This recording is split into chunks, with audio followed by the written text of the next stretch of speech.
मुझे मत बताओ प्रेम शुक्ला, आपका वीडियो दिखा दूंगी। फिरोज गाली है, की प्रवक्ता को गाली बोली थी, तो मेरे को मत याद दिलवाइए ध्यान पे देश को। क्या गाली दी? किसी गाली दी? मैंने कभी नहीं गाली दी है, कभी किसी गाली नहीं दी करते हैं। आप फिरोज को कैसी गाली दी? अच्छा प्रेम शुक्ला, मेरा निवेदन, प्रेम शुक्ला, फिरोज अरे भाई वो फिर कैसे वो कह रही गाली है? और कौन सी गाली दी मैंने? यही कहा ना, फिरोज का पोता जो है।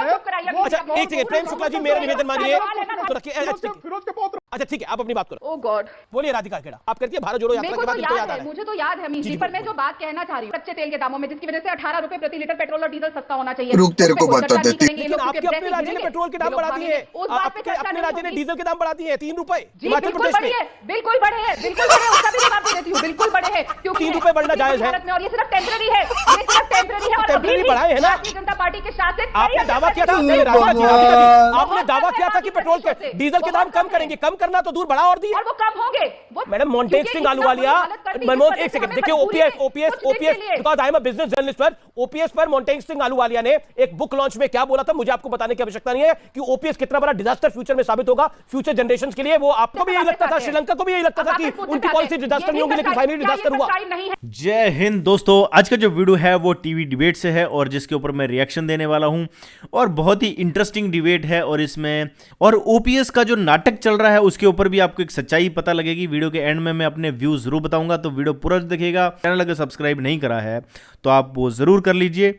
वीडियो लगाता हूं मैं स्क्रीन पर। बहुत जरूरी है, टैग लगा के बैठ जाओ। आप तो आरएसएस का प्रवक्ता बनने का टैग लगा के बैठ जाओ। हम तो आपके लिए बोल रहे हैं, मेरी चिंता आप क्यों यही समझते हैं स्पोक्सपर्सन। मेरी चिंता आप क्यों कर रहे हैं? की बात नहीं करेंगे हमारे लिए। मेरे भारत महान देश। अच्छा मेरा निवेदन है, एक एक करके सब अपनी बात को रख ले। जी को क्यों नष्ट कर रहे हो? जी एक करके अपनी बात को रख ले, कूद गए, एक करके अपनी बात को रख ले। जब मैंने बोलना शुरू किया ये बीच में, ठीक है डॉक्टर अजय आलोक अपनी बात को कंप्लीट करिए, 40 सेकंड आपके पास है, मेक योर पॉइंट। मैं 20 सेकंड में खत्म कर लूंगा। मैं कह रहा हूं कि मैंने जब बोलना शुरू किया तो पहले कांग्रेस प्रवक्ता कूदी, क्योंकि सच्चाई थी, मिर्ची लगी। मैंने इनके बारे में बोलना शुरू किया तो ये कूद गए, क्योंकि सच्चाई है, मिर्ची लगेगी, तो स्वाभाविक है कि मेरी बात नहीं जाए। लेकिन मेरी बात नहीं है, ये आम मानस की बात है, आम जनता की बात है। जो परसेप्शन आप लोग के बारे में गया हुआ ऑलरेडी, उसको कैसे बदलोगे? उसके लिए अजय आलोक की जरूरत नहीं है। ये अवधारणा आप लोग की जनता के बीच में गई हुई है कि सबसे बड़े सांप्रदायिक कीड़े हो आप लोग। लेकिन देखिए राहुल गांधी ने ये भी कहा कि हिंदू धर्म में ये नहीं लिखा है कि लोगों को धमकाना, डराना या मारना चाहिए। हिंदू धर्म या किसी भी धर्म में नफरत फैलाने को नहीं कहा गया है। ये बात अजय आलोक जो कही गई है वो किस संदर्भ में कही गई है आपके अनुसार, कि राहुल गांधी का ये नया रूप है? हिंदू धर्म में कभी नहीं कहा गया है नफरत करो, बल्कि हिंदू धर्म में यह कहा गया है कि दूसरे धर्म का सम्मान करो, जो हम लोग करते भी हैं। पर राहुल जी को लग रहा है किसी को काफिर नहीं कहा गया। हिंदू धर्म में कभी यह नहीं कहा गया कि दूसरे के धर्म की इबादत करना गद्दार अपने कौम के प्रति नफरत, ये सब हिंदू धर्म नहीं सिखाता है। सहिष्णुता हमारा वेपन है, सबको एब्जॉर्ब करने की हमारी शक्ति है। राहुल गांधी ये बात जानबूझ के टारगेटिंग करने के लिए कहते हैं, उनका वोट बैंक कॉन्स्टिट्यूएंसी को टारगेट करते हैं, लेकिन वो तो और प्यार आरएसएस बांट को रहे हैं। प्रेम करना चाहते हैं कि आरएसएस नफरत फैला रहा है। मुझे समझ में नहीं आता प्यार कहां बिकता है, नफरत कहां बिकती है। प्यार बिकता है। ये कहते हैं कि नफरत के बाजार में मोहब्बत की दुकान खोल रहा हूं। दुकान में तो सामान खरीदा बेचा जाता है ना।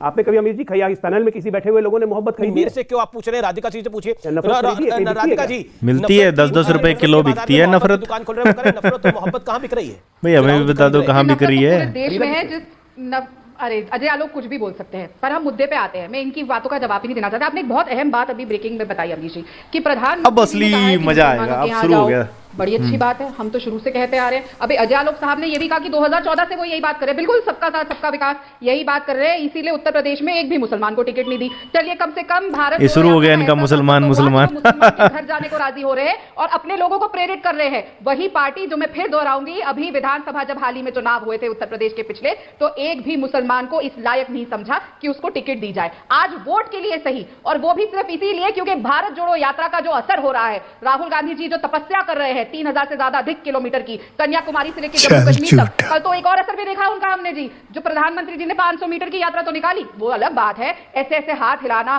गाड़ी से यात्रा करना, और वो तो खैर महंगी महंगी शॉल पहन के भी आते पूरा स्टाइल से, वो अलग बात है।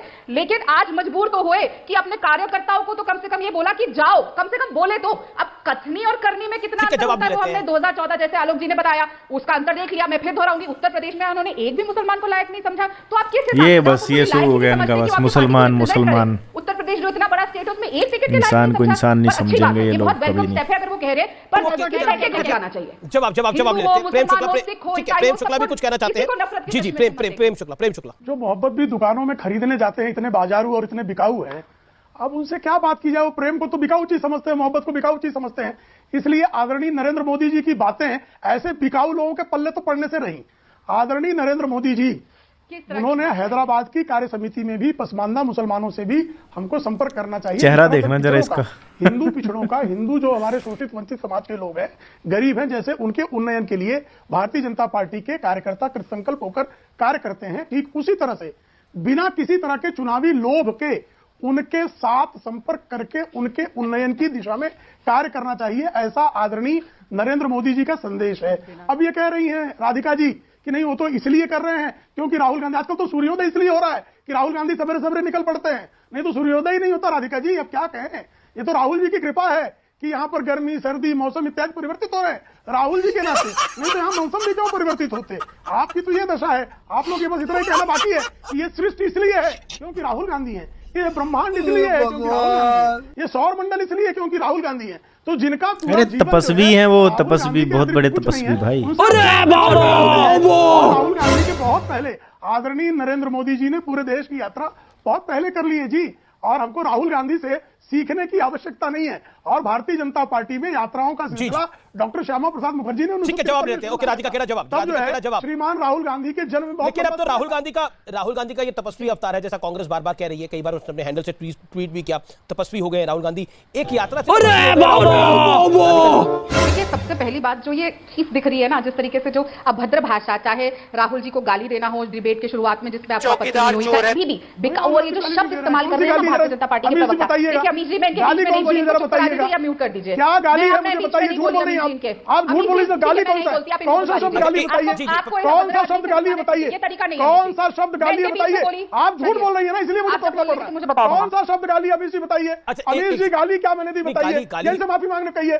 कौन सी गाली दी प्रेम शुक्ला ने, लैंग्वेज यूज करी थी, कौन सी गाली दी बताइए। ओके राधिका खेड़ा एक प्रेम शुक्ला जी वाले शब्द है, क्या ये पार्लियामेंट में जाके इस्तेमाल होंगे पाखंडी और धूर्त?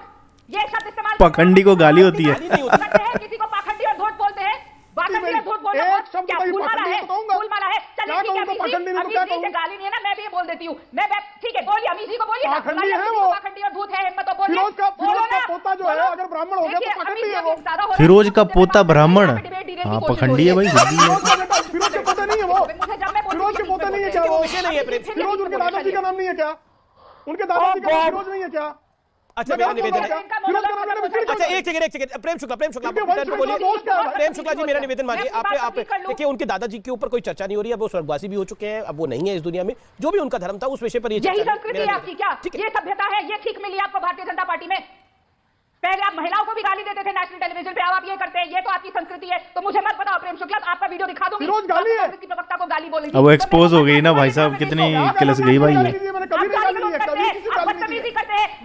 फिरोज को गाली समझ रही है, अमीर जी ये गाली है, फिरोज गाली है, फिरोज गाली है, अमीर जी ये फिरोज कौन सी गाली है। अच्छा मेरा प्रेम शुक्ला मेरा निवेदन, प्रेम शुक्ला मैं आपसे निवेदन कर रहा हूं, मैं देखिए मेरा हम बस देखिए मैं ये बोल रहा हूं कि आप अपनी अपनी टर्न पे बोलिए। अभी राधिका खेड़ा का वक्त है, एक सेकंड राधिका जी शांत हो जाइए 10 सेकंड के लिए आप। प्रेम शुक्ला मेरा निवेदन है, अभी राधिका खेड़ा का वक्त है, राधिका खेड़ा अपनी बात को समाप्त कर ले, फिर आप फिरोज किस भाषा गाली आप बताइए। नहीं फिरोज अरे भाई वो फिरोज अरे भाई वो फिर कैसे वो कह रही गाली है, और कौन सी गाली दी मैंने, यही कहा ना फिरोज का पोता जो है।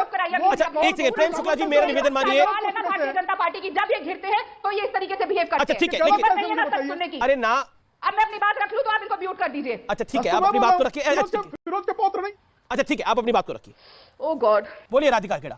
देखिए पूरा इन्होंने डिबेट को डिरेल कर दिया, पूरी चीज डिबेट की डिरेल कर दी। सवाल पे हम क्या चर्चा कर रहे थे किसी को भी याद नहीं कि हम क्या बात कर रहे थे। ये कोई तरीका हो रहा है। आप कह रही थी कि अब इनको भारत जोड़ो यात्रा के बाद याद आ रहा है, आपको शायद भूल गया होगा, मुझे याद है आप कहती है भारत जोड़ो यात्रा के बाद इनको याद आ रहा है। मुझे तो याद है, अब याद आ गया। बात कहना चाह रही हूँ, जो मुद्दे हैं यही तो ये बार बार करते हैं, डिबेट पे आके ऐसे डिरेल करने की कोशिश करते हैं। जब जनता बात करती है वो पूछना चाहती है, और ये परसों की ही रिपोर्ट है कि 36% गिरावट है पेट्रोल और डीजल कच्चे तेल के दामों में, जिसकी वजह से 18 रुपए प्रति लीटर पेट्रोल और डीजल सस्ता होना चाहिए। उस पे कोई चर्चा नहीं करेंगे। लेकिन आपके अपने राज्य ने पेट्रोल के दाम बढ़ा दिए, हिमाचल में बढ़ा दिए 3 रुपए, दाम बढ़ा दिए 3 रुपए।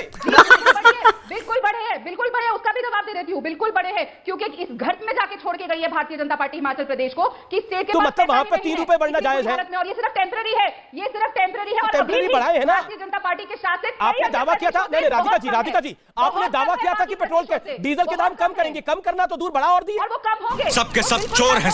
लेकिन आपको स्थिति बदलनी है। देखिए ओपीएस पे क्या माहौल बना, क्या देखिए हिमाचल की जनता ने किस तरीके से जश्न मनाया। मैडम मोन्टेस्टिंग आलूवालिया, मनमोहन एक सेकंड देखिए, OPS because I am a business journalist, OPS पर मोंटेग सिंह अहलूवालिया ने एक बुक लॉन्च में क्या बोला था, मुझे आपको बताने की आवश्यकता नहीं है कि ओपीएस कितना बड़ा डिजास्टर फ्यूचर में साबित होगा फ्यूचर जनरेशन के लिए। वो आप उसके बारे में जब होगा हो सकता है, तो ये तो होता ही है। श्रीलंका को भी यही लगता था, श्रीलंका को भी यही लगता था कि उनकी पॉलिसी डिजास्टर नहीं होगी, लेकिन फाइनली डिजास्टर हुआ। तो दोस्तों इस सारी डिबेट से जो पॉइंट निकल के आया है वो निकल गया है ओपीएस का, और दूसरा इन्होंने कहा कि 18 रुपये कच्चा तेल सस्ता हो गया पर पेट्रोल और डीजल की कीमतें नहीं कमी, लेकिन अपने ही राज्य में हिमाचल में इन्होंने 3 रुपये पेट्रोल और डीजल कीमतें बढ़ा दी। तो जब अपनी बात आती है तो कहते हैं ये तो टेम्परेरी बेस पे है, ये तो हमने इसने वो पता क्यों बढ़ाया है, क्योंकि जो आपने ओपीएस लॉन्च किया है उसका पैसा कहाँ से दोगे, अपनी जेब से दोगे, और ओपीएस का इम्पैक्ट जो है वो शॉर्ट टर्म में नहीं आता है, ये लॉन्ग टर्म में आता है हमारे देश के ऊपर। मोंटेग सिंह अहलूवालिया जो इकोनॉमिस्ट हैं उन्होंने अपनी बुक लिखी थी और उसमें उन्होंने क्लियरली लिखा था कि जो ओपीएस है वो बहुत बड़ा डिजास्टर है, और अगर ओपीएस सारे राज्य लॉन्च करेंगे तो उसका जो खर्चा है वो कहीं ना कहीं हमारे देश के ऊपर बर्डन पड़ेगा। फिर उस चक्कर में ये लोग कर्जा लेंगे बाहर के देशों से, और जब हमारा देश कर्जे में डूबेगा तो आत्मनिर्भर भारत नहीं हो सकता। इसीलिए अटल बिहारी वाजपेयी ने जो ओपीएस को जो है ख़त्म किया और एनपीएस लेके आए थे, और एनपीएस जो है वो सरकारी कर्मचारियों के लिए ही नहीं बल्कि प्राइवेट कर्मचारियों के लिए भी फ़ायदेमंद है। एनपीएस पहले नहीं था, अब प्राइवेट कर्मचारी भी एनपीएस के थ्रू जो है पेंशन स्कीम में अपना पैसा जमा कर सकते हैं दोस्तों। लेकिन जो वाकई में देश को आगे बढ़ाना चाहता है वो सच बोलता है, वो लोगों के बहकावे में नहीं आता। लोग वोट बैंक के लिए जो है वो सरकार से अपनी मांगे जो है वो मनवाना चाहते हैं, लेकिन तो हमें कभी भी फ्री के चक्कर में नहीं पड़ना है, हमें फ्री के चक्कर में देश को बर्बाद नहीं करना है, ये बात आप समझो। ओपीएस में आपको पेंशन मिल जाएगी, लेकिन आपके आने वाले बच्चों का जो भविष्य है वो खराब हो जाएगा, क्योंकि वो जो वर्कलोड है वो किसके ऊपर पड़ने वाला है, क्योंकि पैसा कहाँ से लाएंगे बांटने के लिए ये, और इनको कोई फर्क भी नहीं पड़ता है। इन्होंने कहा जो होगा तब देखा जाएगा। जैसे केजरीवाल ने दिल्ली में फ्री की चीज़ें करी हैं, लेकिन इसका इम्पैक्ट हमारे देश के ऊपर लॉन्ग रन में पड़ेगा ज़रूर। जैसे श्रीलंका में कर्जे की हालत होगी, या पाकिस्तान की आप हालत देखो, कटोरा लेकर पाकिस्तान क्यों घूम रहा है, क्योंकि कर्जा इतना हो गया है और लोन तो चुका नहीं पा रहा है, खाने के वांदे पड़ गए हैं, आपके देश में आटा नहीं है। श्रीलंका की भी हालत जो है वो फ्री के चक्कर में हुई थी, वहाँ भी लोगों को फ्री की बहुत सारी करता है। दोस्तों ये वीडियो था, उम्मीद करता हूँ आपको ये वीडियो पसंद आया होगा। वीडियो पसंद आया तो वीडियो को लाइक जरूर कीजिए, शेयर जरूर कीजिए। ऐसे ही वीडियो इस चैनल पर लेके आता रहूँगा दोस्तों। और आप लोग कमेंट नहीं करते हो, आप लोग लाइक भी नहीं करते हो, चैनल सब्सक्राइब कर लो, लाइक कर लो, कुछ गरीबों का भी भला हो जाए। तो मिलूंगा नेक्स्ट वीडियो में, तब तक के लिए दोस्तों जय हिंद, वंदे मातरम।